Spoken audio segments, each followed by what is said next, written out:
Okay, we should be live. Thank you, everybody, for joining us. My name is Michael Mara. I'm the CEO, co-founder of Entre. This is Jimmy Dulumbakis. He's also the co-founder and our head of events. If we can get we're going to give it a little bit so people can come in to the live show. So we'll start in like a few minutes. But as you're coming in and joining, please introduce yourselves. And at all times, just let us know if you can hear us and see us okay. That way, in case we like lose connection or something, that we're still good. So happy to do this event. We have a fantastic speaker for you guys, Levine from Bessemer Venture Partners. He's been VC for a long time. He comes with a wealth of knowledge and is really gonna dive into things and share his advice on investing and what he looks for in startups. So we're really thrilled to have him involved with this event. And, we're excited to kick things off. I'm going to let Jimmy introduce himself as well and share some of the upcoming events that we have for you guys as well. Thank you, Michael. Thanks, everyone, for joining us. My name is Jim Dulumbakis. Tonight's a great program. Jeremy Levine is going to be speaking about the industry and various topics. Tomorrow, we do have a COVID-19 business relief event that we're hosting. It's a free event. Michael and I will share the link to the event. And also, you can check it out and join entre.com/live. It'll be live tomorrow, I believe, at 6 p.m., Michael? Yep. No, we're at 4, actually. 4 p.m. 4 p.m. Yeah. And then we have another event on Monday with David Meltzer, who will also be a free event as well. And all our events are listed on joinentre.com/events. Thank you all for coming. Please connect with people here. And we hope this content today and the interview is very valuable to you. We hope you're safe and healthy. And please let us know how we can help you. Thank you. Thanks, Jimmy. Guys. So we have, we have a lot of great events coming up. I just dropped the link in the chat to the event tomorrow. We have our accounting partner, Will. He's a CPA. He's researched all the CBA loans and tax breaks and things that businesses can get and different loans and grants and things like that with the current situation going on. It's going to be a free event. If you just go to the link tomorrow, you can sign up. It's going to be really great if you're struggling this time or if you've lost some business during this time. There's a lot of great opportunities that the government has set up and different things that you can do to offset some of the costs that have happened over the last couple of weeks. So we're going to give things a couple more minutes to make sure everyone's coming in. Looks like we have a really great audience tonight, and thank you guys all for joining. Like I said, for those of you just coming in, please introduce yourselves in the chat. Drop your LinkedIn, share your story, where you're from, who you are. Really just network with each other. We're going to show a short clip here from Entre just to give you guys a background on us and why we're doing this.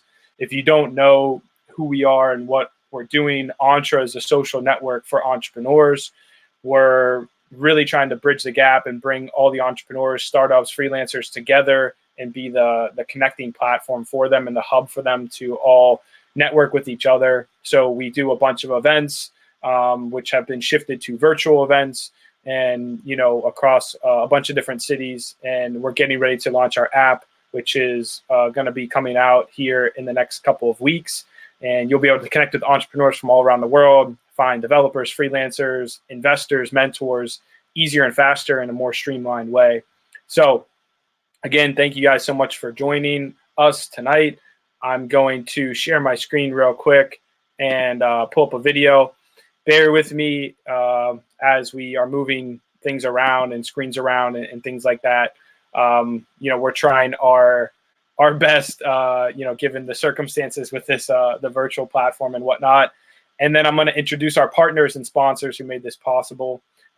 If you guys want, there is also a, we're gonna jump right into the video here. Give me 1 second. Okay.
Okay. So I hope that went well. I think you guys all got to see the video. The app that we're going to be releasing is basically a next generation LinkedIn for the business community, more geared around entrepreneurship and startups and freelancing. So we hope that you guys enjoy it. You can sign up. We'll be dropping links throughout the event for the app if you guys want to test it out and be kind of the first to try it out. And right now I'm going to bring up one of our partners, Carlo from Select. It's a very cool company. We've done a lot of stuff with them in the past. And I'm going to let him share a little bit about his company and what they do. You guys can we're offering like a discount with the Entre community. If you click the link, there should be a link more learn about Select right there. Hey, Carlo, how's it going? How's it going? Good. So yeah, I'll introduce you, and then feel free to share more about Select. And if anyone's interested in getting the discount and being a part of Select and everything, they can. There's a button right there, guys, to sign up for it. Cool. So thanks for having us, and welcome everyone to the event. Definitely excited to hear the interview with Jeremy and get his thoughts on markets in general, as well as the current situation, and also want to make sure to welcome all members of both Entre and Select to the event. For those who are unfamiliar with what we do, we connect people with exclusive events, pricing, and perks at a little over 1.5 million different locations. So that includes hundreds of top restaurants and nightlife venues, as well as global brands like BMW and Bose and Brooks Brothers and hundreds of others. And obviously the events piece of what we do, similar to Entre, we are taking digital for the next month to a month and a half, I would say. And this is the first digital event we're doing in collaboration with them. We'll be doing another one with them later in the month, as well as several others throughout April and May, as the situation remains as is. But simply put, thank you everyone for coming. It should be a great event. I'm personally excited for it, so it should be great. Wonderful. Yeah, thank you, Carlo. Again, guys, definitely check it out. They have a lot of amazing discounts and deals that they offer through their network and everything. And we're excited to partner with them and get them involved with what we're doing, and collaborate on more events with Select. So thank you, Carlo. Appreciate having you here, man. Of course. Okay. Next, I'm going to bring up Gerry. He's going to talk a little bit about his company and give you guys some insights into what's going on right now in the world of business. Let me see if I can find him. Bear with me 1 second, guys. Here we go. Okay.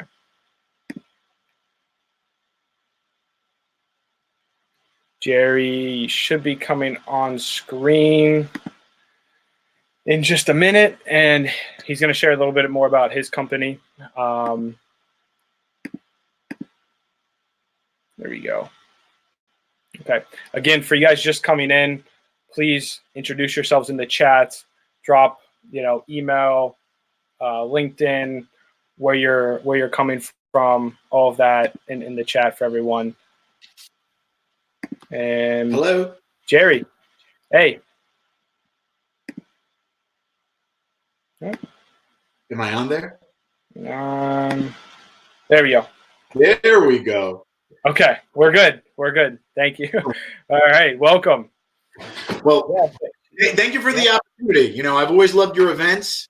For everybody that's out there, welcome to the Entre event. My name is Gerry Gonzales. I'm the owner of D&G Insurance. It's Dugan and Gonzales Insurance. I have 20 years of background in employee benefits, but due to the crisis that's going on, I've switched around what I'm doing a little bit. Since there is going to be a lot of people and there's a lot of volatility in the market, I've started helping business owners not only with their employee benefits, but also individual insurance. Both the individual market, which is just a person or a sole proprietor, or a small group contract, which is usually 2+ non-related people, the insurance carriers are allowing you to renegotiate your contracts right now. I can help you hold on to that cash and save money, depending on what's going on with your particular situation. I'm not the guy that tells you I don't know. I'm the guy that figures it out. I have multi-state experience. So for you people in New Jersey, Pennsylvania, it doesn't matter where you are. I can assist you if you're interested in saving cash. I also have a link for COVID relief if anybody has an interest, not to compete with Entre or Mike, but it's an additional little link. So if you contact me, I can give that to you for free. I'm giving everybody a free consultation. So just if you got a question, just contact me. My information will be in the chat browser over there, and we'll run it from there. Thank you. Thank you, Gerry. Yeah, I mean, for us right now, it's like let's help as many people as we can with this stuff, and really, it's just getting educated on what's going on right now, because there's so many things that has been released all at once, and a lot of people aren't sure or know what the heck is going on, or the things and opportunities that they can build. So yeah, I think everyone should look into their insurance, their taxes, their business loans, grants. There's a bunch of things that you can file for right now and get and fill out for your companies, for your business, for your personal health insurance. All these things right now are huge. If you got a question regarding health insurance, call Gerry Gonzales. That's pretty much it. I'll talk to anybody. I'll help anybody. He's your guy. All right. Thank you so much, Gerry. We really appreciate having you a part of this. Take care, man. Thank you. You got it. Okay. And to wrap up our introduction here, we have Philip from ID Motive. Give me a second as I bring him on. They have a fantastic platform that they've built out to help people with their development and technology. So for everyone who's basically building a product, building software, building an app, they have a lot of great resources in their team to help you do this. Philip, you there? Yeah, absolutely. Hey. Thanks for the introduction. I'm super happy to be here. You guys are doing an amazing job, Jimmy and Michael. Thanks for pulling this off. I had an amazing chance to meet part of you and on an event 3 weeks ago in person. Now we're seeing each other in a little bit different circumstances, but you guys are amazing for keeping doing this. That's wonderful. Thanks for having us. Today I'm representing Idea Motive, one of the sponsors of this amazing event. And Idea Motive is a so-called software house, a place where we do technology for startups, web development, mobile apps, graphic design, you name it. We are based in Poland. Right now, I'm here in Warsaw, Poland, the very center of Europe. But we've done this for Japan, Singapore, Israel, Germany, Switzerland, UK, Canada, and most importantly, the US. Super happy to announce that we have an amazing, very promising startup that we've been working with from New York, from Brooklyn, V-Universe. Highly recommend to check them out. But I really don't want to talk too much about myself and our company, so I just thought it's a full April after all. I just share with you a super short story about us. So meet Martin and Robert. These are an amazing, super brilliant. These two guys, developers. I promise you, they don't look like this in real life. But both of them worked on a very important project, mobile app for Nielsen, actually a company from New York, 3 years ago. And what we've done, we just charge $50 per hour. And for such a big company in New York, it's really a steal. And they both work from home, from their homes from Poland. And even if you have a fancy office in Warsaw, they prefer to work from home. But if this works for them, we are fine with this. But Robert, at some point, met his beautiful wife and decided to move to New York, actually. And he was actually the inspiration for us to meet you guys 3 weeks ago. We met him, and right now he works from Bloomberg next to Grand Central in Manhattan, and he charges $150 per hour, which is $100 more. And we were thinking with Robert and on the event 3 weeks ago, why entrepreneurs as you guys would actually choose Robert right now rather than hiring Martin, if entrepreneurs have to really be smart about their money. And to be honest with you, we are probably missing a point here. And if you have answers to this question, we are happy to hear them out. But if you are wondering the same, we would be totally happy to reach you, connect you, link you with as many Martins as possible, doing all of types of software done for you anytime. Because I assume it's super hard to just start looking overseas, somewhere in Europe, for top class programmers, for top class developers. But here, how we met with Jimmy 3 weeks ago, and we thought that could be a big value for you guys. So feel free to just reach me out, and just we can just schedule a call. I'll be happy. I promised Michael to just talk to each and every of you. If you guys have any questions of how to build technology for startups, I'd be happy to give you all of the answers. Yeah, Philip, fantastic. Let me come back on here. Sure. Great. Yeah, I can't recommend it enough. I mean, we met you guys in New York when you came out to some of our events there. And for us, and we outsource development for our team. I think it's a great and fantastic way to save a lot of money if you're building out an app or software. Hiring developers in these big cities, especially New York or San Francisco, Chicago, and whatnot. Number one, they're hard to find. Number two, they're expensive. So definitely check out Ideamotive, guys. You can schedule a call with Philip. There's a link that we're putting. If you guys see, there's a green button here that says learn more about Ideamotive at the bottom. If you click that, it's going to go right to scheduling a call with Philip, and you guys can check that out. If you're building an app or anything, like I said, it's a great way. Plus, it's going to be a great way. If you build your technology, it's going to help you raise money, right, Philip? And it's going to allow you to get more investment. Okay. All right. Thank you so much, Philip. If you want, also drop your information in the chat for people to touch base with you. They're going to be able to save you guys a lot of money if you're building out any technology. So thanks so much for being a part of this. And we're going to jump into the interview now, guys. See you, Philip. Thanks for having me. Okay. All right. I'm going to bring up next Charlie Stevens. He's going to be the one who is going to be conducting the interview. Charlie is going to be coming up, and then we're going to bring up Jeremy as well. So thank you guys so much for coming in. It looks like most of the people have joined now. Charlie. Hey, Mike.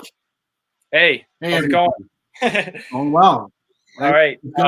So Jeremy should be coming on soon. There we go. Jeremy. Hey, Jeremy. Yes. Okay, fantastic. We're all set. So Charlie, introduce yourself. Feel free to share more about you, and then you guys can dive right into the interview. Thank you all so much for being a part of this. I'm going to drop off now. I'll be in the chats and hanging out, obviously, throughout the event, and then we're going to do a Q&A at the end. So if you guys have any questions for Jeremy throughout the interview, please drop them in the chats. You can also, there's a section that says ask a question at the bottom. You can drop your questions right in there, and then feel free to do anything else throughout this. I'm also going to be putting a link. If you guys, click the, I'm changing the green link right now. If you just go on our website, you'll be able to see and jump into beta and download that throughout this. But without further ado, I mean, I'm excited to hear this, Jeremy. I mean, you've been a VC in the industry for a long time, so I'm pumped for this. I've got my notepad out. I'm ready to take notes and learn from you. I think this is going to be a great interview, guys. Awesome, great. Thank you for your time. Thank you, Jeremy, for coming on. Just one quick intro. I'm sure everybody's anxious to get this going. So Charlie Stevens, host Leaders Live show. We're partners with Entre. We interview top venture capital funds, founders, CEOs, understand how business leaders operate. And once we understand how they operate, we can connect them with like-minded business individuals. Hopefully we can get some tips and tricks from this. So, again, without further ado, let's just kind of get this going. Also, one last thing, check in. As Mike said, there's a poll at the bottom too, which we've put what everybody wants to kind of hear and talk about. And I think right now it's between raising capital and getting customers are the top two things in the poll, but we'll check that out throughout the process.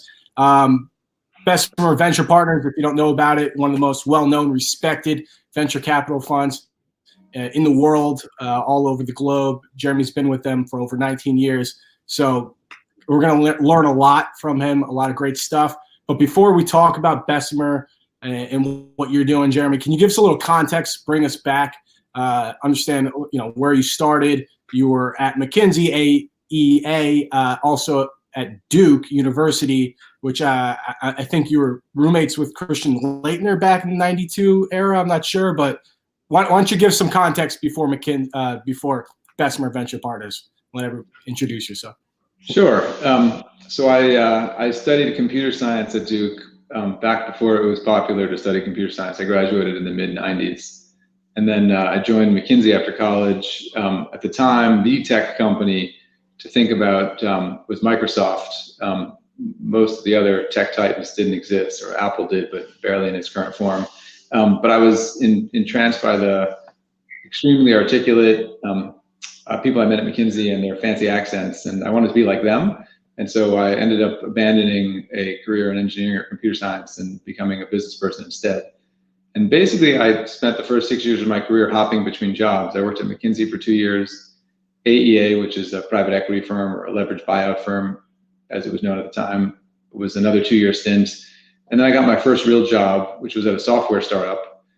It didn't ultimately succeed, but it also lasted about 2 years. And Bessemer was my fourth job. My dad, who's a doctor, said, "What are you doing? Why can't you hold a job down for more than 2 years?" Because he decided when he was 19 what he was going to do for the next 50 plus years of his life. And for me, it was a massive blessing, maybe in disguise in part, because I basically got to try all these different things. And it turns out when you're relatively young and early in your career, it's much easier to convince someone to take a chance on you because it's not a big bet for them. They'll give you a shot knowing that they don't really have to employ you for the long run, but they'll take a shot at you. And so that's what I did for the first 8 years of my career. I took a few shots where people took a few shots on me. And the Bessemer job was also designed as a 2-year program, but 19 years later, I'm still there. So I was in a little bit of the right place at the right time, and it was a great fit. And I've been having a blast doing it ever since. As you jumped around, as you said, were there any mentors or people that you looked up to that helped you along the way, and some lessons you learned from them that you take with you today that you share with either your portfolio companies or your team around you at Bessemer? Yeah, there were a bunch. I mean, because my first 3 jobs lasted only 2 years each, while I'm still in touch with a bunch of people who I met there, including my wife, by the way. She was a year behind me at McKinsey and is still there. And so I have a lot of ties and connections to McKinsey.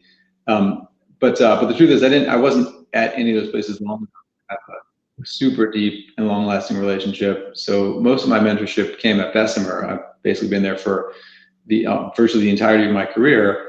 And I think one thing a lot of people say about the investing business is that it's an apprenticeship business. And I think that's true.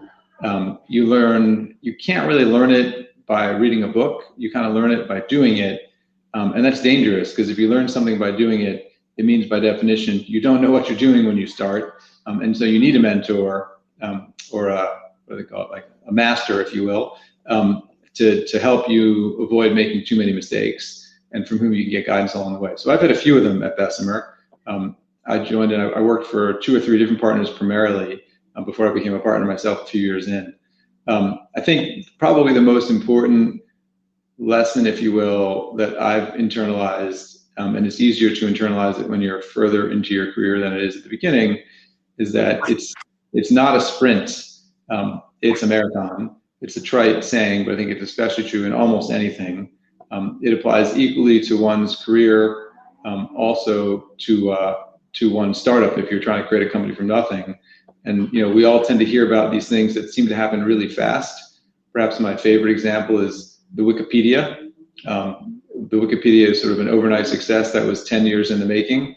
In fact, what typically happens behind any story of success is a lot of day in, day out, year in, year out grinding before something becomes successful. And if you look back on it, it's actually hard to pinpoint one specific moment where it went from not working to working, but it was an accumulation of lots of little things.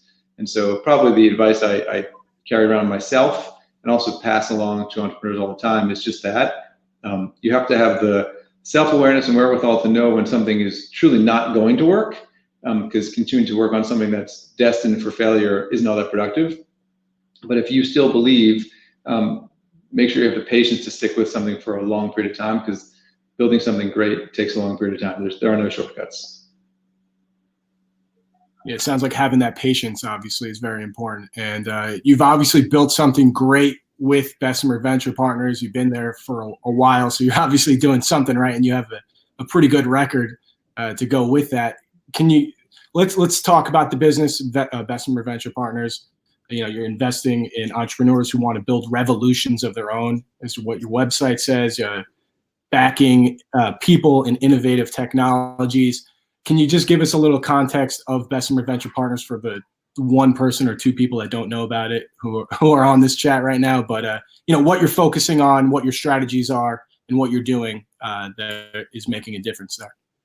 Sure. I mean, so at a high level, there are about 50 investment professionals that work at Bessemer. I'm one of them. I have about 15 peers who are partners, and each of us is trying to think about 1 or 2 or maybe 3 what we call roadmaps. And a roadmap might be a new technology that's emerged, a new trend, a demographic shift, some catalyst that allows for scrappy little companies to win, even if they're facing massive competitors in the marketplace. And so we develop internal hypotheses, we test them, we talk to industry experts, academics, entrepreneurs to refine them. And then we often will proactively go out and try to find companies in which we want to invest that meet those criteria.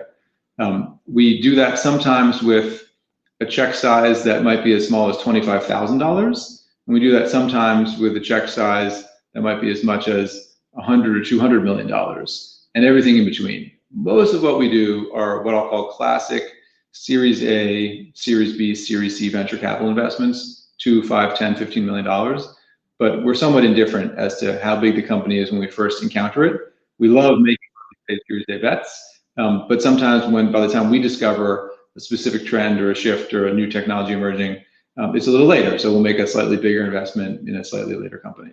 But that's what we do. We do it everywhere around the world. We have offices throughout the US on the East and West Coast. We also have an office in India, an office in Israel. We've invested quite a bit in Europe. And so I personally have been on a plane and invested in South America, in Russia, in Korea. And so we don't discriminate against the stage or the geography. So long as we think there's a really talented entrepreneur with an idea that we can get behind, we consider it seriously.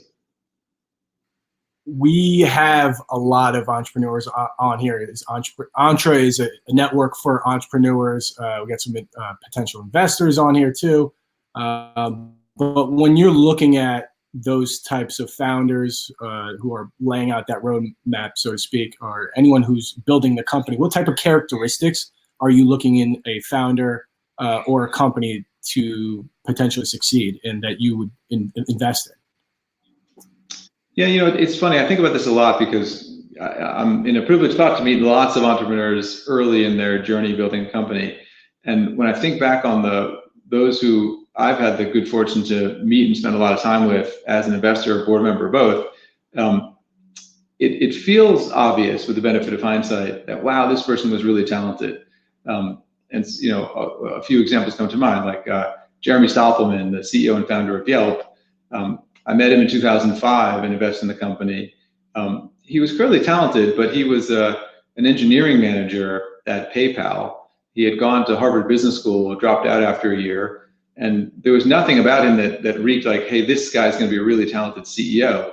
But of course, 10 years later, when Yelp is a very successful public company, it's sort of obvious that, hey, that guy was really talented and could scale. But I think in truth, it's only obvious in hindsight.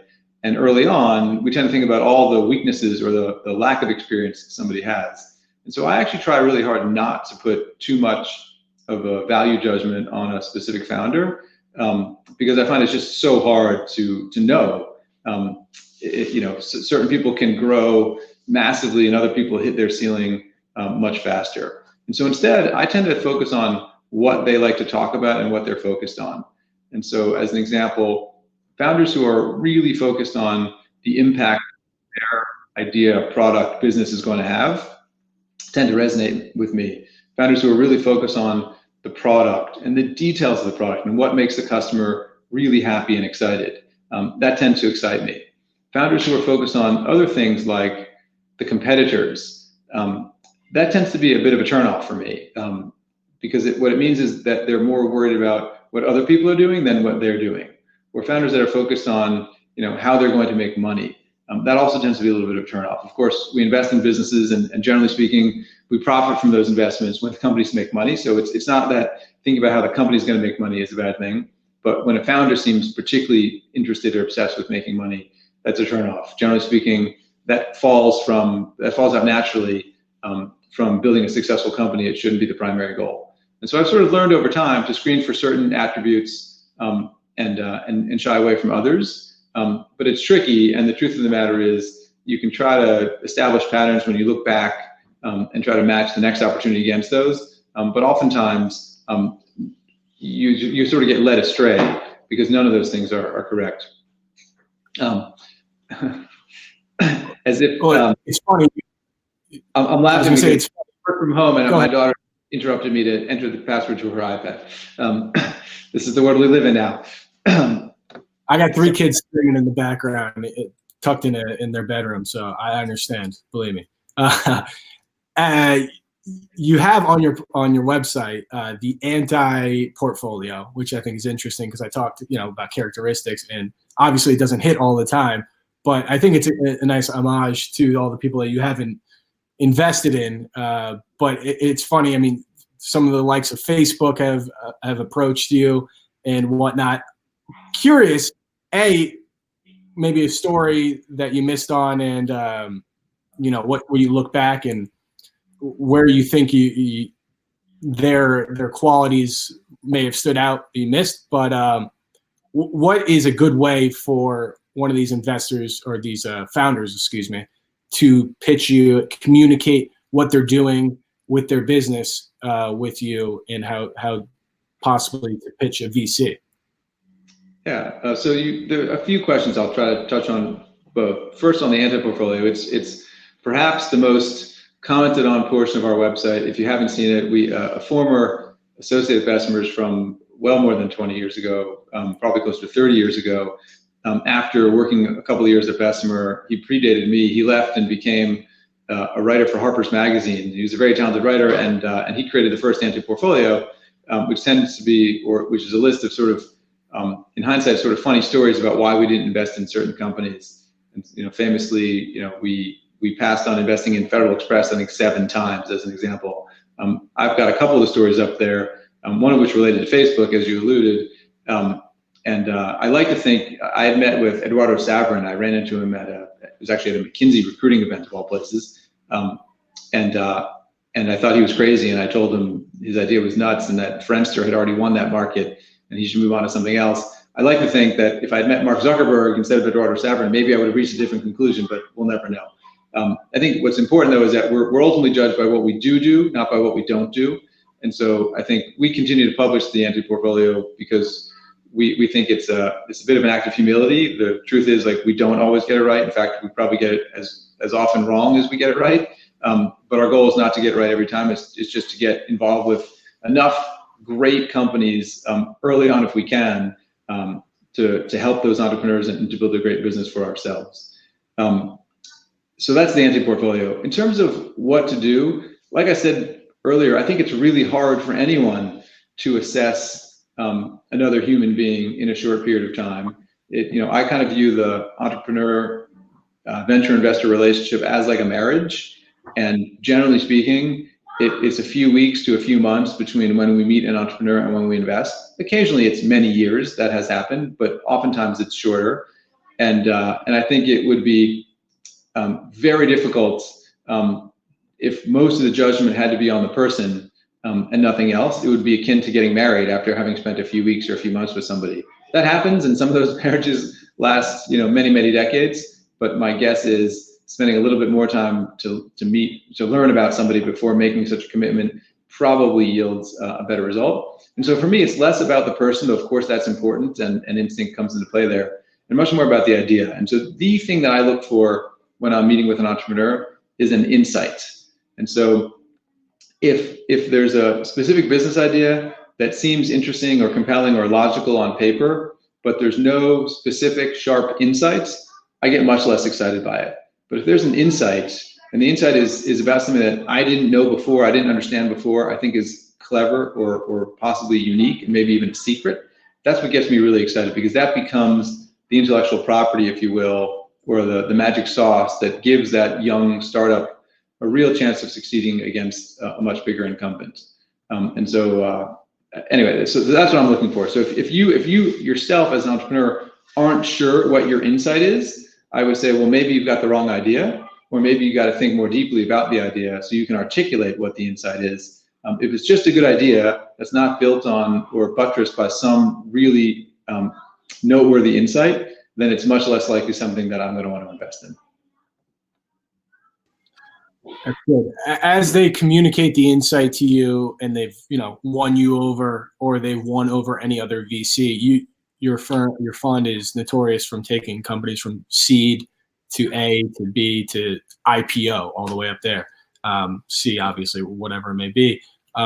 When that founder who's watching this right now communicates that to the VC, can you give us a little bit of a breakdown on how you look at the funding stages, and then how they should be leveraging the VC in between each stage, and how the cadence of communication, just kind of what you're looking for and how they can best leverage the VC's network or whatever it may be, but that process.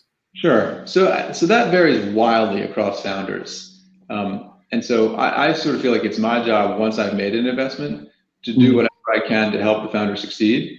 I've got some founders, in fact, one particular founder of a super successful business that's in excess of $1 billion in revenue, who I talk to almost every day. And then I've got other founders who are also really successful, who I might talk to every couple of months. And it depends. In my mind, there isn't a fixed model. My job as a venture capital partner is to figure out what's going to be useful to that entrepreneur and serve him or her, as opposed to do what I think is important or what I want to do.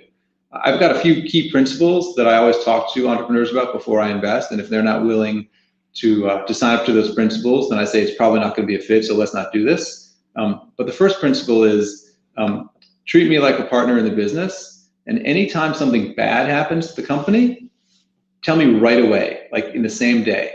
If you're not willing to tell me the bad things right away, then I'm going to feel like you're hiding something from me. But more importantly, it means I have no chance, if you don't tell me about it, to help make it better. The flip side is, I say, when something good happens, that's like cause for celebration. Whenever you feel like getting around to telling me about it, that's fine.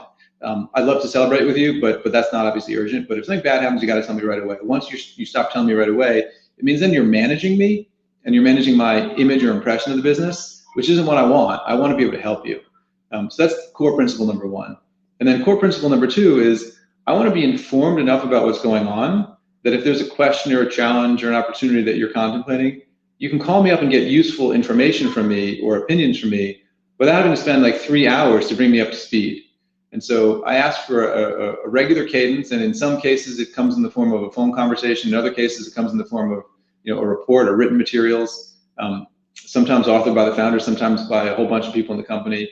But I kind of want to know what's going on so that when a critical moment pops up, I already have all the context. It's not about then catching me up, or worse so, if something comes up, I don't want a founder to be discouraged from reaching out to me for a point of view or a piece of advice, because that's like a 4-hour conversation necessary to first catch me up to speed.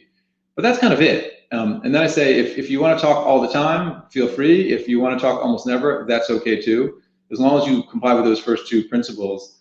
And then once in a while, I'll come up with an idea or a suggestion, and I may reach out to pass it along to a founder. But my expectation is not that the founder is going to act on it. It's just a piece of information. I go by the invited guest principle. We as investors aren't making decisions. We aren't driving the company. We aren't telling anyone what to do. We're there to be helpful. We may have ideas, but sometimes those ideas are bad ideas. And the founders who are just going to listen to everything I say, they're not the ones I want to back either. I want to back founders who have their own strong opinions and deeply held convictions. And more importantly, can screen out a random idea from a person off the street or even a big investor. It almost doesn't matter. Maybe the last thing I'd say is, I find that somewhat cynically, most of the value a venture capital investor creates for his or her fund is in choosing which companies to back and which entrepreneurs to be in business with. Some of the value, but a much, much, much smaller portion of it, comes from the help the investor actually applies or supplies to the companies. And the reason why I say that is pretty simple. I spend probably half of my time meeting with entrepreneurs for building companies that I might invest in. And I spend roughly the other half of my time trying to assist in some way, shape, or form my existing portfolio of investments. And I have, like most venture capital partners, 7 to 12 investments at any given time. So call it 10. And so I try not to do tons of work on the weekend, so inevitably I find myself doing some. But in a given month, if there's 25 work days, I'm spending about half of it looking at new investments and half of it working on helping portfolio companies, which means sort of 12 days divided by roughly 12 companies is kind of a day a month. And so if I'm able with any specific company to provide so much help by working on that for 1 day a month, relative to the founder and management teams of those companies who are probably working on it, 16, 18, 20 hours a day, 7 days a week, then the people working at the company must suck. There's no way I can be so insightful or helpful spending 1 day a month on anything relative to people who are working all day long. Now that said, there are occasions when I happen to know the perfect person at some potential partner, or the perfect new investor who could supply the company with capital, or the perfect lender. And so sometimes in really short bursts of time, we as investors can be remarkably helpful. But over an extended period of time, multiple years, there's just no way that the amount of time an investor is putting into a company can wildly move the needle relative to the effort and energy applied by the team.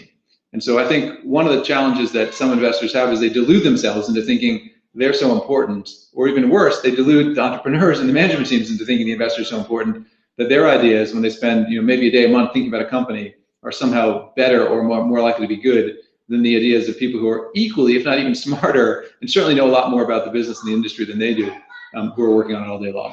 So that's sort of my cynical view of investors. I think being honest about that and knowing where you can be helpful and where you're unlikely to be helpful is really important. As we had the poll open, getting customers was one of the things that everybody wanted to talk about. It was split with raising capital, which we could come back to. But getting customers, I think that kind of goes into building the business and possibly scaling.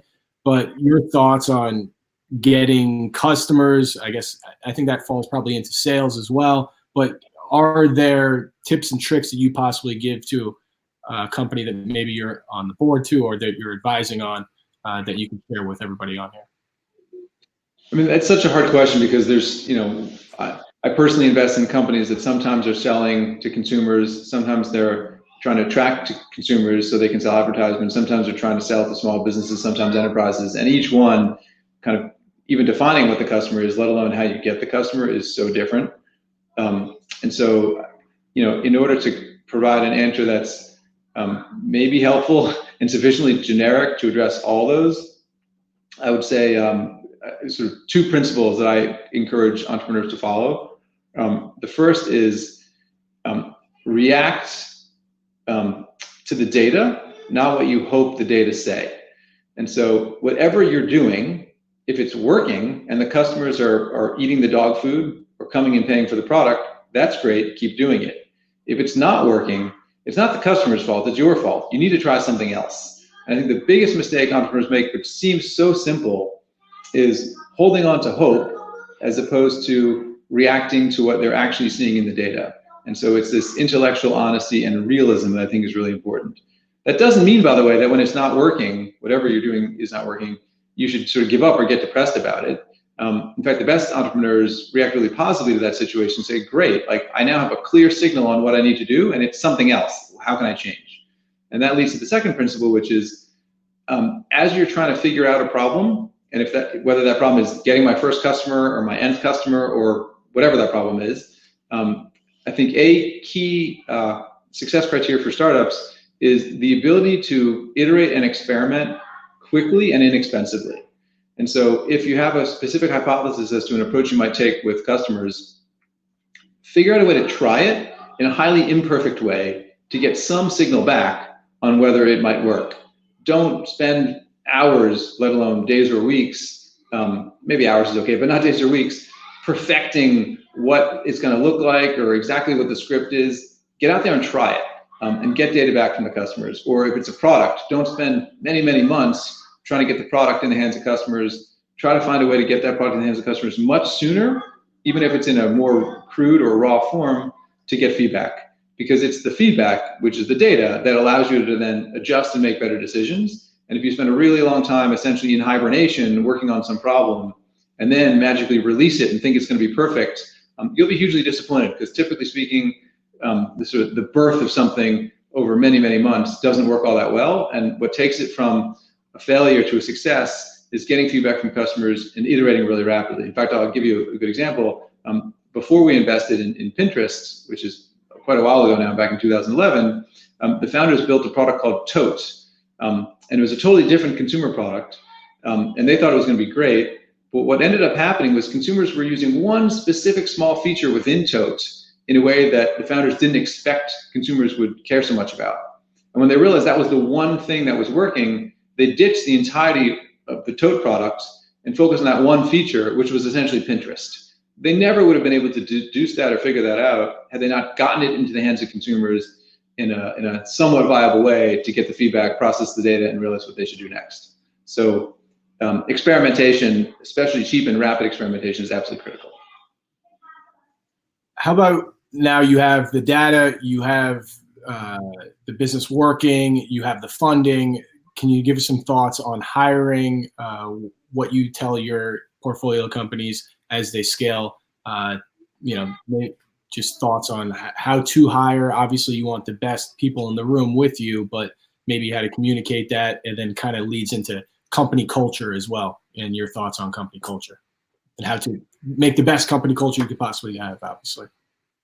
Yeah, I mean, I have a few thoughts on that. So for starters, it sort of depends. I think the important thing is you as a founder and a CEO have to decide what is the culture you want, what is the style and the mode you want, and make sure that maybe not everybody, but as close to everybody you hire is willing to embrace that culture and fit into that culture and help propagate that culture. It's especially important early on, because the first several people you hire are infinitely more influential in how that culture gets shaped than the 100th or the 200th or the 1000th person.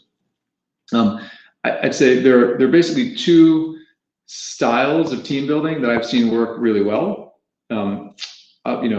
For illustrative purposes, I'll describe what I think of as the Shopify style and the Pinterest style. Two very successful companies I've had a privilege to be around. The Shopify style has been to hire people who are generally quite young and early in their career into what becomes the biggest job they've ever had, and try to help support them in every way, shape, and form they can to grow in that position.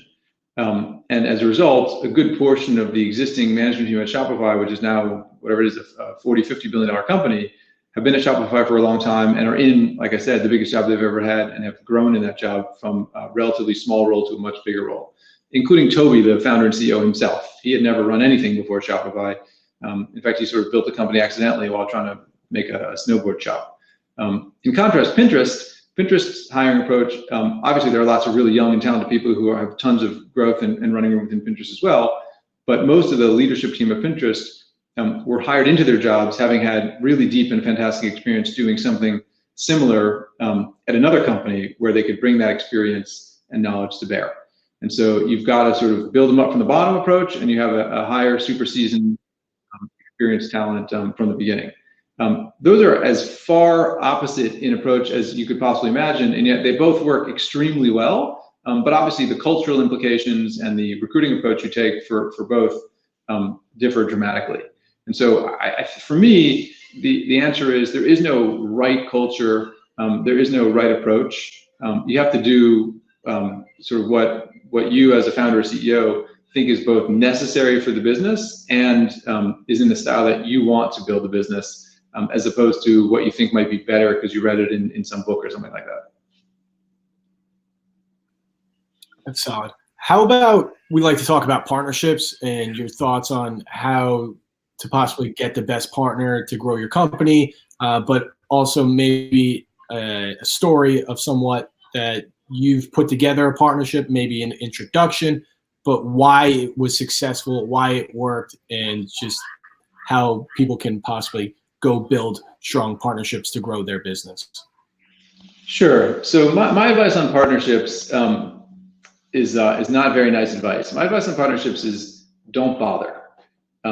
And so what do I mean by that, and why do I give that advice? What I mean by that, first of all, is as a young startup, I suppose there's two kinds of partners you could pursue. One kind of partner is another small company, and the other kind of partner is a really large company. So let me talk about each one for a second. We have lots of small companies in our portfolio. At Bessemer, we invest in small companies all the time, and we're regularly advising them, don't waste your time trying to partner with another small company, because that other small company won't be that reliable. They have, whatever their key issue of the day that they're always going to be focused on for survival and to try to build a great business, and as do you. And the likelihood that you're both trying to solve the same problem at the same time is very, very low. And so more likely than not, partnerships between two small companies are a waste of time. There's not much to be gained. And so in general, I'd say don't bother trying to make partnerships with other startups or other small companies. It's not likely to yield much. The other type of partnership is with a much larger company. And there you have exactly the opposite problem, which is that the much larger company can sneeze or turn 2 degrees, and it will completely upset everything you're trying to do. And furthermore, the much larger company will be extremely demanding and will have hundreds or thousands of people that they can keep throwing at you to bog you down in the minutia of what the partnership might look like or how it might be, that you'll end up wasting enormous amounts of time trying to get a partnership done. And even then, once it's done, it's not all likely to be that useful. I think partnerships are best set for big companies and big companies, or maybe medium companies and big companies, but not for startups. I think for startups, you have to focus on how do I build my business where I don't depend on some large company. As soon as I do depend on a large company, even if I'm able, in the highly unlikely event, I'm able to make something work, you're then beholden to that big company, and they're going to insist on owning a big piece of you, buying you, or doing something that doesn't really let you live out your vision. And where you're going to be most tempted to find these partners is partners who can help solve your biggest problems. But my advice is don't rely on anyone to solve your biggest problems. Solve them yourself.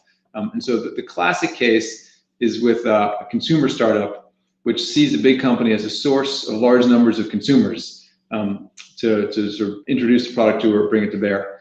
And I've seen many, many companies try it, and it just never works. Because the truth of the matter is, most companies, even with massive consumer bases, at best can simply introduce or show a new product to their consumer base. And even when they do that, the likelihood of take-up amongst those consumers is typically a fraction of a percent.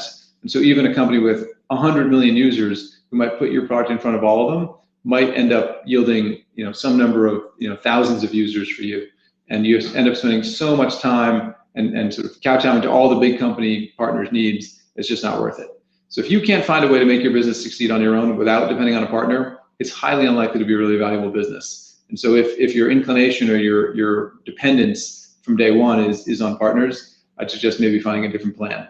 Now, there are of course exceptions. I'm sure someone out there has built a great business which was driven entirely by a partnership. But oftentimes the exceptions are wild outliers. And so, one example some people will often give is Google in the early days had this phenomenal search engine product, but the real breakthrough for Google was when they convinced the incumbent massive search engine player, which was Yahoo, to power all the Yahoo searches by Google, and even include a little bit of Google branding in the Yahoo searches. And some would argue that partnership was key, and it really made Google in the early days. And I might agree that probably was key, although it was probably more important that the Google product was so fantastic. I think eventually they would have found their way to consumers anyway.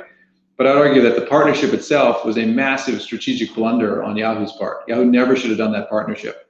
If anything, it should have used the Google search results, but not had any Google branding. There was 100 mistakes Yahoo made in that. And so if you're a startup trying to make a business based on a partnership, hoping or depending on a large strategic company, a large company to make a huge strategic blunder so that your partnership works, doesn't feel like the best strategy for building a startup. Again, I'd say spend the time thinking about your own independent ways of succeeding, not relying on partners at all. That's great advice. It's funny because I usually follow that question up with what type of partnerships are you looking for, but obviously I'm not going to ask that, but what type of opportunities possibly are you looking for to collaborate with maybe? And the reason I ask this because we usually do this on a LinkedIn Live show, another company that you invested in, the Series C. That was a nice job there. But what type of opportunities are you looking to collaborate with that possibly our network here within Entre can reach out if they have that type of opportunity and they understand what you're looking for? So are there any opportunities that maybe you're looking for, or portfolio company opportunities that, so we can add value? Yeah, I appreciate that. I mean, look, I'm most of the time, at least half my time I spend thinking about where do I want to invest and how do I find the entrepreneurs with interesting companies in those areas and build relationships so that maybe at some point, either now or well down the road, I have an opportunity to invest.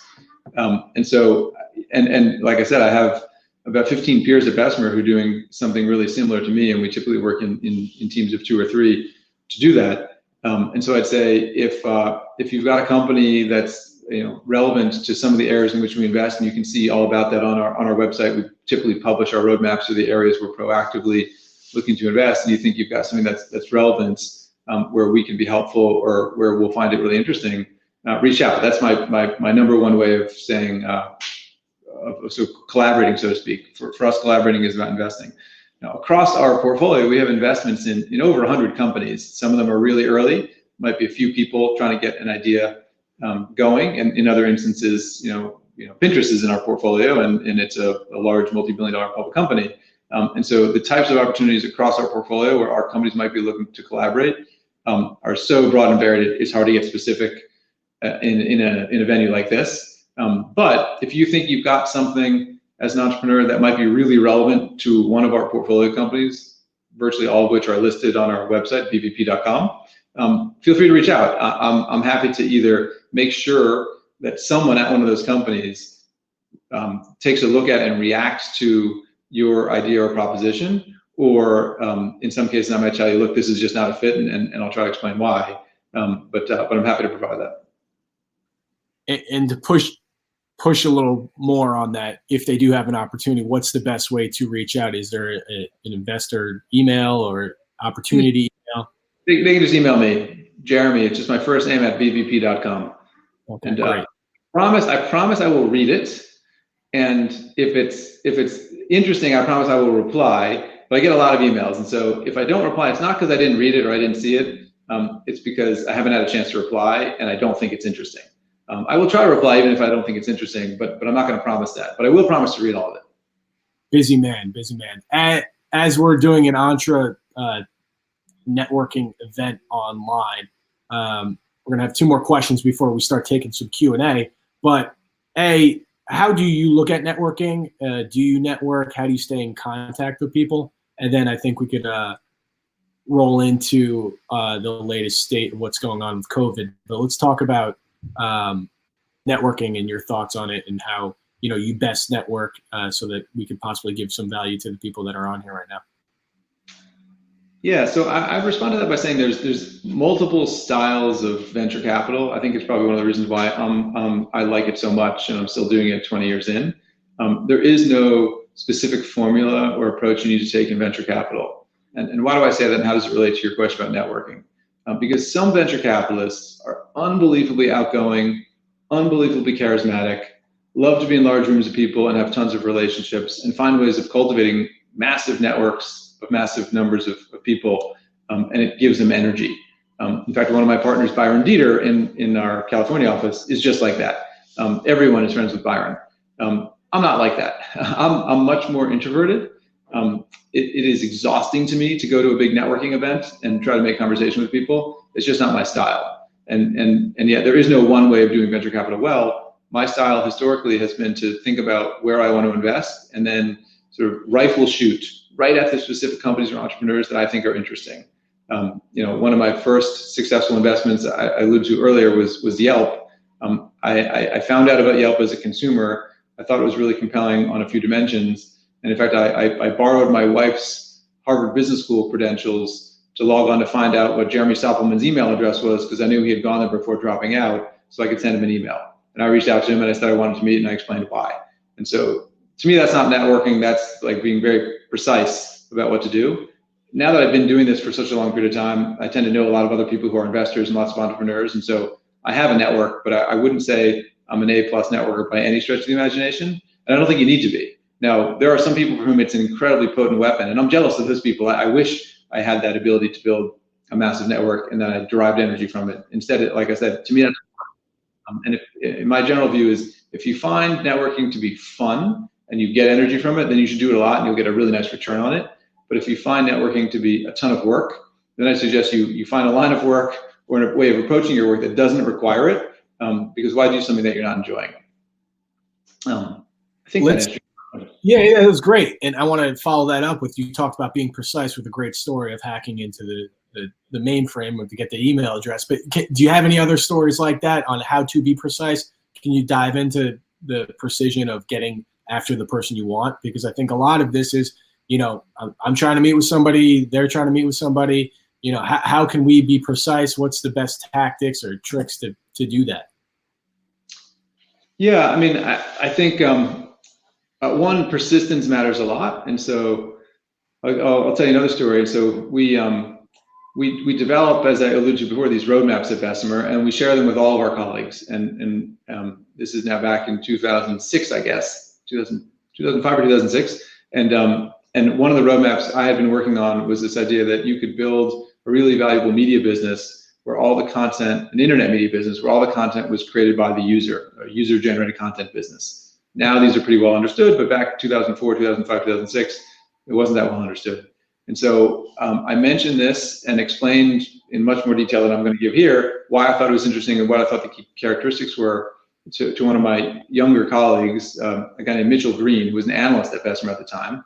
And he found this company in St. Petersburg, Florida, which at the time was called Wiki Cities, and it was founded by a guy named Jimmy Wales. And Jimmy Wales, people may know, was the founder and co-creator of the Wikipedia. And he was sort of famous at the time. Wikipedia, back in 2005, had already become a pretty big internet website. And Wiki Cities was almost a derivative of Wikipedia, but it was meant to be a for-profit business, whereas Wikipedia was this not-for-profit public utility as an encyclopedia. And so Mitchell just sent an email to Jimmy. And the first email, Jimmy didn't reply. And the second email, he didn't reply. And the third email, he didn't reply. I think it was like 14 emails that Mitchell had to send. And each one got increasingly specific about why we thought Wiki Cities had a ton of potential, what the reasons were that we were reaching out, how we could be helpful. And I think eventually, after like the 14th or 15th email, Jimmy replied, and one thing led to another. Mitchell and I traveled down to St. Petersburg, Florida from New York. We heard about the vision for Wiki Cities, and ultimately we prevailed on Jimmy to let us invest. Jimmy and the company ultimately moved from St. Petersburg, Florida, which is not exactly a hotbed for startups, though I'm sure it's possible to build a successful startup there. That wasn't meant to be for what was then Wiki Cities. And Wiki Cities went through a few transformations, eventually became Wikia and then Fandom, and turned out to be a very successful company with $100 million plus in revenue, and we sold the business a couple of years ago to TPG. And so that was a case where if you know what you want and you can spend enough time crafting the very specific message and apply the right persistence, you can, even if Mitchell at the time was a 22-year-old kid who managed to get Jimmy, one of the icons of the consumer internet, to respond to him because he was persistent and precise. That's great. Before we open up the Q&A portion of it, the elephant in the room obviously is we are on video Skype here because of COVID-19, coronavirus. And I saw a question from Daryl earlier as we were talking, its impact on getting funding and just your thoughts of what's happening. Can you kind of talk through it? I know before we got into this, you said you had a lot of thoughts. So love to hear your thoughts on how this is all going to play out and where, how it's going to impact the entrepreneurs. And then Mike can take over and we can do the Q&A for the rest of the portion here. So start asking your questions too. So COVID obviously has affected all of us. It sucks, basically.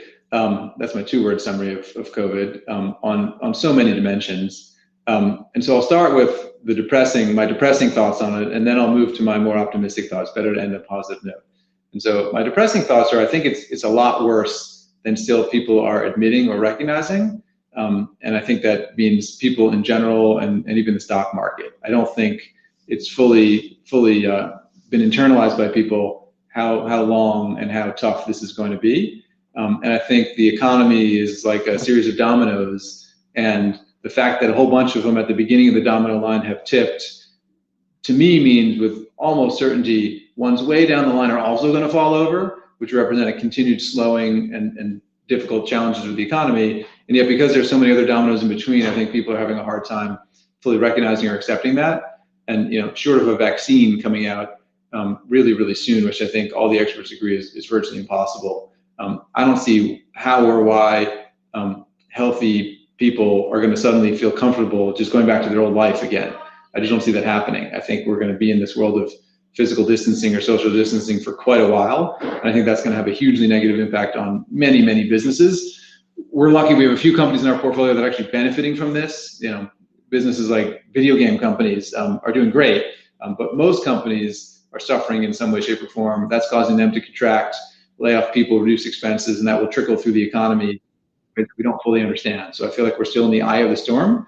And my advice to all companies, large, medium, small, or tiny, is marshal your resources and hoard cash, because the idea in 2020, which I'm starting to term as sort of the lost year, is not to necessarily drive a ton of success in 2020. It's to make sure you can come out of it alive with resources to go on the attack once this massive crisis is under control. So I'm pretty down in general about what's likely to happen in the coming weeks and months. And that's just a bummer, because by nature, venture capitalists are typically optimists. After all, we're betting against the odds in little things, hoping they become big things later. But my more optimistic note on COVID is I was reflecting on what are probably three of the best investments Bessemer has made in its history, let alone in the past 10 or 20 years. And the three companies that come to mind are Twilio, Shopify, and Pinterest. And I think it's not a coincidence that my colleagues seeded Twilio in 2009, which was basically at the tail end of the last crisis to hit the world and America, which was the financial crisis. Shopify we funded in 2010, and Pinterest in 2011. All three of those companies grew into become multi-billion-dollar or even deca-billion-dollar publicly traded companies. And while we didn't invest in Shopify or Pinterest until 2010, 2011, they got started in the 2008, 2009, actually Shopify even before 2008, but it was a tiny company. They were all either just starting or tiny companies, teeny tiny companies in the middle of 2008 and 2009. And so there are many entrepreneurs today who are starting their companies now, or started their company 6 months ago, or will start in 6 months, that similarly will have to live through the chaos of this enormous crisis as teeny companies with almost no resources. And somehow, some way, Jeff Lawson at Twilio and Ben Silverman at Pinterest and Toby Lutke at Shopify, they found a way to keep their companies alive through this incredibly wrenching crisis. And when they got through it, they were able to obviously persevere and build unbelievably successful companies. So even though I think the near-term outlook is not very pleasant, I think as it relates to entrepreneurship and building great companies, it doesn't matter. It's still quite possible. In fact, like I said, 3 of the best investments in the history of Bessemer, which itself lasts over 100 years. Bessemer started in 1911 doing venture capital investments. And I think it's no coincidence that 3 of the best performing companies we've ever seen all emerged out of the last crisis. So I'm optimistic about what may emerge out of this crisis, but I'm anxious to get through it because it's going to be a lot more fun when we get to the other side.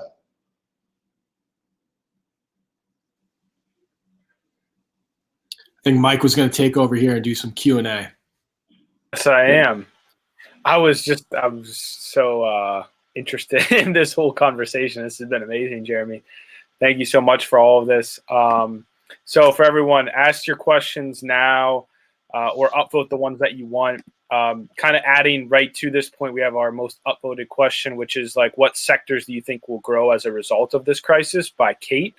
So are there any trends that you see forming? I mean, obviously, like the health industry is going to be really interesting to see how things go on. The airline industry, travel industry, different things like that. Are there any industries or sectors that you're looking to invest in, like after this, or during this, as things go on, even?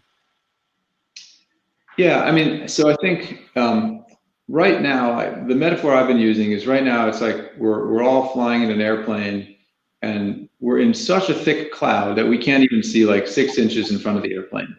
And so to make big decisions, particularly investment decisions, when there's that much uncertainty, it's very hard. Because whether it's a few weeks or a few months, when the nose of the plane starts to poke out through the cloud and all of a sudden you can see so much more, and seeing more, the metaphor is like having more information and data to process, you're just going to make better decisions. And so we're still investing even right now. In fact, we've either closed or will soon close a whole bunch of investments, mostly in existing portfolio companies with new investors to help make sure they have cash, some in brand new companies. It's possible, but it's hard. As you start to get through the other side, not to the point where the crisis is gone, but at least we know what the hell's going on and have a sense for like how bad is it going to be and when is it likely to end. When you start to have that information, even well before you get to the end of it, it's much easier to make decisions. As we think about it, there are essentially 3 categories of companies out there. Those who are benefiting from the crisis, those who are getting crushed by the crisis, and everything in the middle. The ones who are benefiting from the crisis, it's a really small number, unfortunately. But it's companies like video game companies, because guess what? We're all at home and kids are mostly at home. And while in theory they're doing some online learning at school, they're probably playing a lot more video games than they were before. And so there's a series of industries that are benefiting. Other examples include online learning companies. There's a whole bunch of online learning companies, or any company where everything is virtual or online. And then there's some near-term companies like grocery businesses, which are benefiting massively. Consumers aren't eating in restaurants anymore; they're eating in grocery bought food. But for the most part, we don't think any of that attracts our capital because they will all go back to normal when the COVID stuff passes. So we view it as generally a short-term bump. Those are wonderful companies to work at right now, and they'll probably be wonderful companies to work at after this. And they have a specific and unique advantage today relative to, if that's like 3 or 4% of all companies, while the other 96% are hurting, those companies are likely to go on the attack, start trying to hire talent that they otherwise couldn't access, and make investments that other companies just won't make right now. And that's a special bunch. And if I were looking for a job, I'd probably look for a job at one of those companies because they're probably the only ones that are hiring as opposed to sort of protecting cash and so forth. The other end of the spectrum are companies that are just beaten down right now. Anything in travel, hospitality, restaurants, events, and so forth. And I actually, from an investor standpoint, think like that's a really interesting place to be investing. It's hard to price those investments, but the idea that in general, there's not a whole lot of capital flowing into those sectors means it's an attractive place to invest because you can probably get pretty good deals. And over time, the world should head back to normal. Whether normal is in 6 months or 24 months, I think it's very unclear. And again, I think a lot of that comes down to if some brilliant scientists out there can figure out how to mitigate the effects of the disease or vaccinate us all against the disease, that will be the linchpin. But that's the other extreme. Everyone in the middle is affected in the short term to some extent, in part because we're just in an economic recession or maybe even depression, and that just brings everything down. And so while there are a few opportunities that we're thinking about that are specifically related to COVID and how the world thinks of itself in on a post-COVID basis, most of the investments we're thinking about are still the fundamental roadmaps we've been pursuing for a while. And we're just trying to think about how badly the COVID crisis will affect them and on what timeline. In terms of truly COVID-specific things, we're thinking a lot about cleanliness and cleaning, because we think post-COVID, people will want to be in a cleaner environment. And what does that mean, and what kind of startups will succeed there? We're only starting to think about it and hear about different ideas. So that's a COVID-specific roadmap. But like I said, I think the COVID-specific stuff will be few and far between. Outside of healthcare, I think within healthcare, there's a whole lot of stuff going on. That's not my expertise. I've got a couple of colleagues who focus on nothing but healthcare. Maybe you can host them for a different event and talk about what they'll likely do. Yeah, I think that's great advice. I think a lot of stuff is going to be changing after this, especially in those industries that you mentioned. Healthcare is, I think there's a huge shift that's about to happen within healthcare, but it's a complicated industry in of itself. We have a couple more questions here, and I'm going to kind of put two of these together. So from Sully, we have, what would be an example of a key insight from one of your past investments? Or have there been any, what I would say is, has there been any key insights that you've seen from multiple of your past investments? And then there's another question that's, how have the profiles of entrepreneurs you've seen changed over the years of investing? So maybe get into some of the key insights that you've seen in your past investments, and maybe how have those insights, have they changed at all? And have you seen entrepreneurs and founders do things differently now that's winning now versus how things used to be 10 years ago? Yeah, so the first question, an example of a key insight. I'll give you an old one. I don't like sharing other people's insights. It's their job to share them. But if it's old enough, then I feel like it's in the public domain, just to give you a sense for how I thought about it at the time. And so I'll go back to Yelp in 2005. And when Jeremy Stoppelman took me through his overview and vision for Yelp, the term SEO, or search engine optimization, didn't really exist, or it was a sort of very niche subject that not a lot of people were paying attention to. But he described the following insight to me. He said, as we attract people to write content onto the Yelp website in the form of a review, that review in turn gets indexed by Google as fresh and new content, which is what the Google search engine thirsts for constantly.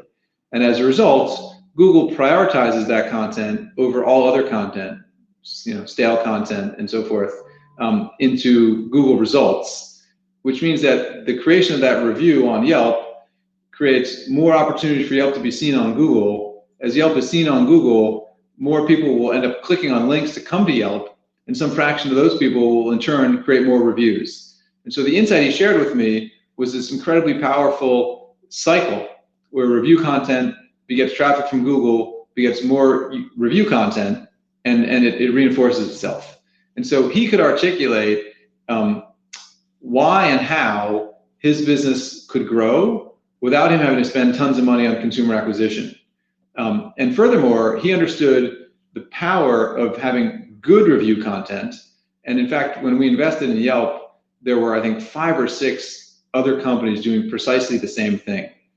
City Search, Insider Pages, Judy's Book, Zip and Go, literally 5, and they were all extremely well-funded. In fact, all of them more well-funded than Yelp. But Jeremy's insight was the review content has to be extremely high, because if the review content says, if you like pizza, go buy from Joe's Pizza, the Google crawler didn't view that to be nearly as valuable as a 7-paragraph review of a given restaurant or dentist or what have you. And so rather than trying to build a massive quantity of reviews covering tons of places, Jeremy kept Yelp to just San Francisco for a very long period of time.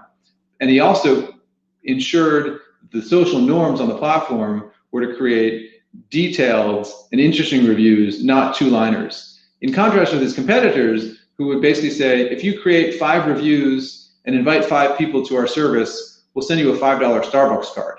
And lo and behold, what did they get? They got tons of people who had 5 reviews, but those reviews all sucked. They were 1 or 2 lines.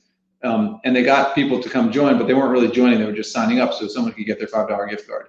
Yelp never did any of that. Yelp created a whole bunch of systems that had really deep, high-quality reviews.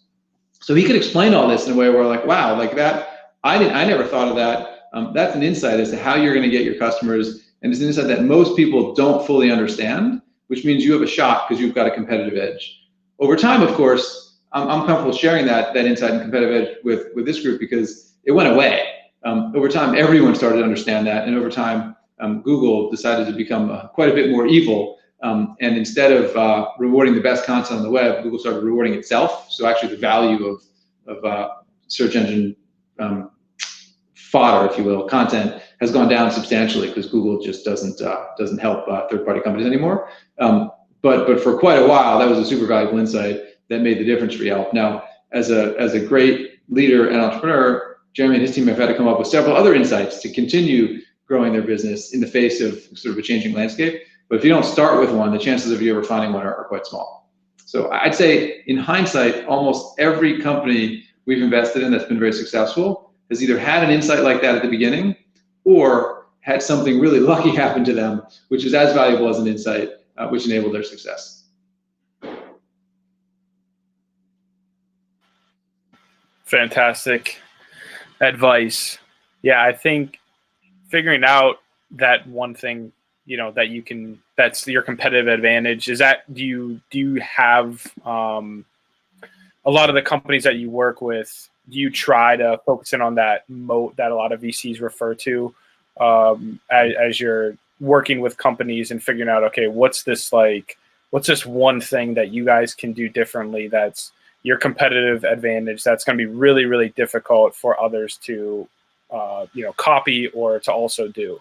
Is that something that you try to look for most of the companies that you invest in? Yeah, and look, I mean, if you go back to this Yelp example, like, they didn't have a competitive advantage. They weren't able to do something that no one else could do. There were literally 5 better capitalized consumer review sites at the time, including CitySearch, which was a very large business back then. And so they didn't have a competitive advantage. They had an insight. And there's a difference between a competitive advantage and an insight. And eventually, all your competitors will understand your insight. But if you can exploit the heck out of it for a long enough period of time, you can do some serious damage and maybe put them out of business, which is essentially what Yelp was able to do. And so, to me, I, as an investor, I think one of my skills is I can identify when someone else shares an insight, but there's no way I'm going to help them figure out what the insight is. To figure out what an insight is, you got to spend hours and hours and hours going super deep into a very specific domain, and it sort of hits you in the shower, on the toilet, while you're waking up or dreaming at night. I sort of feel like that's where those insights come from. It's like that eureka moment, perhaps. But it doesn't come because you got lucky and had a eureka moment. It comes because you've been studying a specific thing so deeply that you suddenly realize a connection that other people aren't observing. That's what I'm looking for when I hear an entrepreneur story. Not why they're necessarily going to do it better than everybody else, but what is their guiding principle? What is the insight that they're operating on that other people either don't understand or are simply overlooking altogether? And that's not a permanent advantage. That's not a moat, but it's what you need as a startup to get started. Because in general, like, startups don't have moats. Startups have nothing. They got to go gradually through blood, sweat, and tears. Yeah, they got a little stream. Yeah. So, okay, we have another question here from Patty, who said, "Do you ever scout for startups, or how do you? I guess, do you only accept cold emails? I'm sure you have warm intros and a big network that Bessemer gets, just through their existing network. What's the best way to, for a startup to approach you? Cold email." Or do you actually, go out, and where do you look to find the new best startups that you're trying to find? Do you go to events? Do you go to pitch competitions, universities? How do you think about finding and sourcing deals for the future? We touched on this a little bit earlier. You know, I'm not a networker. That's not my thing. I mean, I do some of it, but it's not my favorite activity. There are other people at Bessemer who are phenomenal at it, and they'll do a lot of that. And so to get in front of Bessemer, pitch events and networking events, all that is effective. It's not necessarily the most efficient way of getting to me, because I'm not typically attending a lot of those things. But sometimes one of my colleagues will be attending one, and they'll hear about a company that's in an area that I've expressed internally an interest in, or is on one of my roadmaps, so to speak, and that's how I'll find out about it. But like I said, I often, as I think about an area and where I want to invest, I will then go find every company in that area, or I'll work with a colleague to go find every company in that area, and then proactively reach out to those companies and say, here's why I think what you're doing is interesting. Can we meet and talk about it? And so, you know, that's how we invested in Yelp. That's how we invested in LinkedIn. That's how we invested in Pinterest. And so that's often the way we do it. So, I mean, how do you, if you're an entrepreneur and you're trying to find your way to me personally, like, go work on something that I think is interesting, but that's crazy. You shouldn't work on something I think is interesting. You should work on what you think is interesting. And if it happens to overlap, I will probably find you. But yeah, I do get lots of cold emails. Like I said, I don't reply to them all. It's impossible. I used to. Now I feel like kind of a jerk, but it's just practically impossible. I'd have to literally spend all day, every day, just replying to emails, which I can't do. And even then, I'm not trying to get through it. Warm intros are great, because I do have a lot of trusted relationships within the entrepreneurial community and the VC community. And if one of those people sends me an introduction, I feel an obligation not only to reply, but also spend some time with that entrepreneur. And so that's almost a guarantee of a meeting. But I feel like those people who know me well enough to make those warm intros are pretty critical, and not likely to just make an intro for the sake of doing it. But mostly, like, no one's objective should be to meet with me or have me invest in somebody. Their objective should be to build a company that they're really excited about and proud of, and someone will invest in it, if not me, because it doesn't happen to fall in an area that I'm focused on. Yeah, I think that's great advice. We have another question here before we wrap up. What are some materials, resources, books, podcasts, courses? What do you recommend your founders that you work with and invest in get educated, or continue learning? Are there any people that you recommend they listen to? Any videos that you recommend they watch? Any books that you recommend they read? I mean, I'm a fan of general business literature. I don't know what to call it. Business books. I like nonfiction business stories, and there are a few that I've often urged CEOs and founders in my portfolio to read. A few of my favorites are The Outsiders, which is a book about, I think it's 8 or 10 highly unconventional public company CEOs who act and think differently, and really think a lot about capital allocation. In fact, I recommend it to Toby Shopify. He hated the book. What was that title? It's called The Outsiders. Oh, Outsiders. Yeah. Toby from Shopify hated it. and he told me to read Teams of Teams, which I read.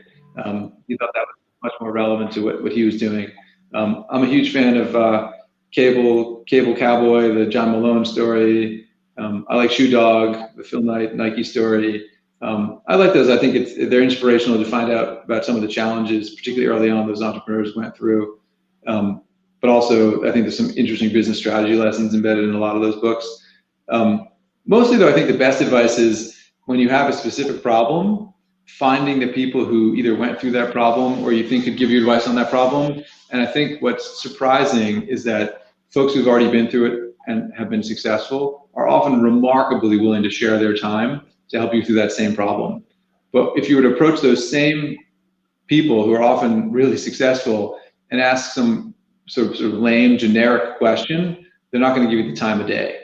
But if you can explain why you think your problem is really similar to one that they faced and it resonates with them, there's a huge culture of giving back within the entrepreneurial community that carries you all the way to really successful CEOs. And so I'd say trying to learn generic stuff isn't necessarily all that helpful, but when you have a specific problem, you could probably find someone who can help you through it. Fantastic advice. I'm going to bring Charlie up here. As we wrap up here, I know, Charlie, I think you like to end your interviews by asking just final question here. You're muted. Hang on. on. Yeah. One last question. I appreciate your time. What we typically ask, do you have a personal mantra, ethos, or words to live by that you could leave everybody off with, kind of inspire everybody through these, I guess almost dark times, but how do you live and, how do you look at life? I touched on this a little bit earlier, but for me, it's experiment. And so whether that's with something really specific inside your startup that you're trying to solve, what's the right product feature, what's the right sales tactic, what's the right go-to-market feature, or even your own career. And so I didn't do this knowingly, I'll confess, but with the benefit of hindsight, that's what the first 8 years of my career were about. I did a 2-year experiment. I learned a lot. There's some things about it I loved, some things I didn't. I did a different job. I did it for 2 years. I did a different job. And that until you do that, you don't actually know what you're going to like better. You might have some ideas, but you won't really know until you've tried it. And so I think this idea of trying something, getting data back, evaluating that data very objectively and critically, and then making your next move, that's the way to go, because you will eventually find a path to something that is naturally great for your skills and your desires. And it may, you may get lucky and you may find it on the first or second try. You may get a little lucky like me and find it on the 4th try, or it might take you the 9th try. But man, although it's painful to sort of start over again with each experiment, the benefit of doing it is huge because you increase substantially the chance that you find something great. And so that's the mantra. Keep experimenting. Thank you very much. I love that. Iterate. I think life is just a big experiment. You got to try stuff and then double down on what works. Jeremy, thank you so much. We've been putting your email, your Twitter, I think you're pretty active on Twitter. That's the best place for people to follow your thoughts. Is that right? Yeah, I have not blogged in a long time, and I can't say I'm a super active tweeter, but I do tweet from time to time when something gets under my skin, typically. I'm Jeremy L on Twitter. Fantastic. All right, Jeremy, thank you so much. This was amazing. Give Jeremy some emojis, guys, and definitely touch base with him. Follow him. Continue chatting with them and Bessemer. They're a fantastic team, fantastic investors. We're so thrilled to have him on. This was amazing. So if there's anything else, Jeremy, that you wanted to touch base or talk about, now's the time. But besides that, we're pretty much wrapped up here. If you guys want, we're doing free calls with everyone during these times, seeing how we can help you guys. So there's a green button below to book a call with our team if you guys want to book a call with us to see if there's anything that we can help with. And then we're doing a free call tomorrow on business, relief and opportunities for COVID, loans, all that kind of stuff as well. Jeremy, thank you so much. If there's anything else you want to share about what you guys are doing or where people can find you, now's the time. But thank you so much. No, thanks for having me. It's been a lot of fun. I hope it's been useful, and thanks. Yeah, you did great. This was amazing. So thank you guys. We'll keep the event open for another 5 or 10 minutes, just so you can keep chatting. Make sure you guys all drop in your LinkedIns and emails to connect with each other after this as well. And then if you want to, like I said, book a call with us, check out the event tomorrow, you can do that. But thank you, Jeremy. That was amazing. Thank you, everyone, for tuning in. Stay safe out there. Stay healthy. And, hopefully we can all get through this together. Thank you, guys. Thanks. Take care.